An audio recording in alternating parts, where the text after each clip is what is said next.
Ndeye Mariam Ndiaye. Mesdames et messieurs, bonjour. La bataille pour le contrôle de la gendarmerie nationale entre les départements de l'intérieur et les forces armées est loin de connaître son épilogue. Dans ce quotidien, nos confrères nous rappellent que le ministre Abdoulaye Daouda Diallo avait réaffirmé devant la représentation nationale sa volonté de rattacher la gendarmerie au ministère de l'Intérieur. Et nos confrères nous indiquent à la suite, c'est son collègue des forces armées d'apporter la réplique. Augustin Tine, sans toutefois entrer dans une polémique, a préféré s'en remettre à l'arbitrage du président de la République, Macky Sall. Toutefois, Augustin Tine soutient que la gestion de la maréchaussée a été toujours dévolue au département des forces armées, donc seul le chef de l'État, Macky Sall, pourra arbitrer ce duel Diallo-Tine. Serigne Modou Bousso Dieng file tout droit vers l'APR. Ce sont nos confrères du journal Direct Info qui nous le font savoir. Selon nos confrères, Serigne Modou Bousso Dieng, un des jeunes chefs religieux de Touba, les plus virulents vis-à-vis du palais, a donc décidé maintenant de ranger les armes. L'homme n'est plus dans les dispositions de combattre le régime de Macky Sall. Et selon nos confrères de Direct Info, c'est à la suite de plusieurs tractations menées que le concerné a accepté de faire la paix avec le président de la République.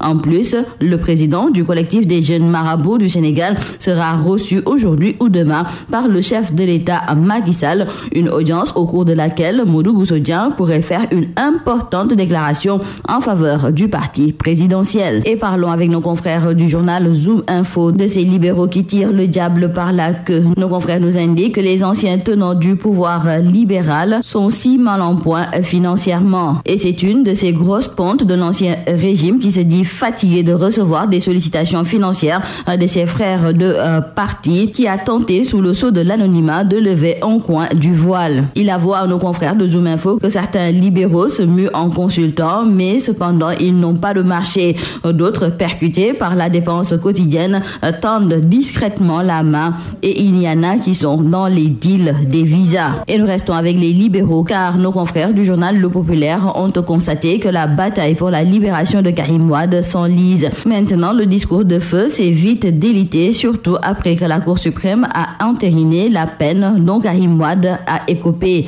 Une attitude très surprenante des libéraux, d'autant plus qu'ils ont désigné l'ancien tout-puissant ministre d'État comme leur candidat à la prochaine élection présidentielle qui devrait se tenir en 2017. Pour nos confrères du journal Le Populaire, le Parti démocratique sénégalais est plus préoccupé par un positionnement à l'Assemblée nationale. Néanmoins, nos confrères du journal Le Populaire concèdent que certains souteneurs du fils de l'ancien chef de l'État sont plus que jamais déterminés à se battre pour la libération de ce dernier. Cependant, dans le journal La Tribune, nos confrères écrivent que Karim Meïssa Wade n'est pas du tout content de certains de ses partisans qui parlent plus qu'ils n'agissent, qui profitent de sa situation et lui prêtent des propos qu'il n'a jamais tenus. C'est ainsi qu'il adopte désormais la prudence et se montre très peu loquace devant les visiteurs du lundi. On en sait davantage sur les corps qui ont été abandonnés à l'air libre après avoir été extraits de leur tombe.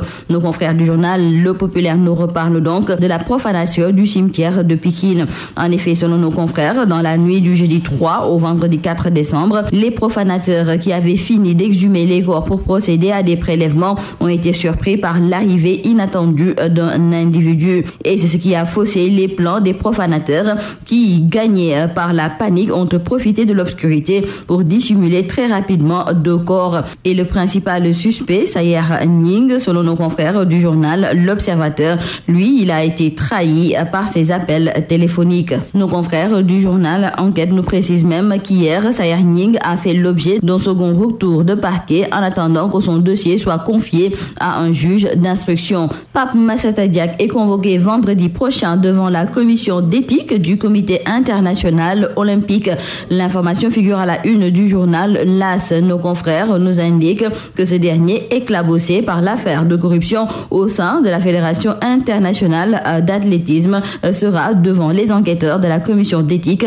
Le fils de l'ex-président de l'I2AF, Lamine Diack, sera interrogé sur les graves accusations de corruption dont il fait l'objet dans le rapport de la commission indépendante de l'Agence mondiale antidopage. Nous terminons par le sport en foot. Nos confrères du quotidien du sport Stade nous parlent de la qualification au JO 2016 avec les Olympiques remobilisés pour Rio. Et cette qualification, selon nos confrères du quotidien Stade, passe par une victoire demain contre l'Afrique du Sud en match de classement. En lutte, Modou Xarañ Lo déclare dans le journal Sunu Lamb qu'il n'est pas prêt à accepter un cachet de 50 millions de francs CFA. Modou Lo, qui était hier jeudi dans le Fouladou, se dit prêt à participer à un tournoi de VIP, mais, insiste-t-il, ce ne sera pas pour un cachet imposé par l'organisateur. Très en verve, le Roc des Parcelles n'a pas mis de gants pour dénoncer cette décision émanant des bailleurs de la lutte. C'est tout à vos journaux et très bonne lecture.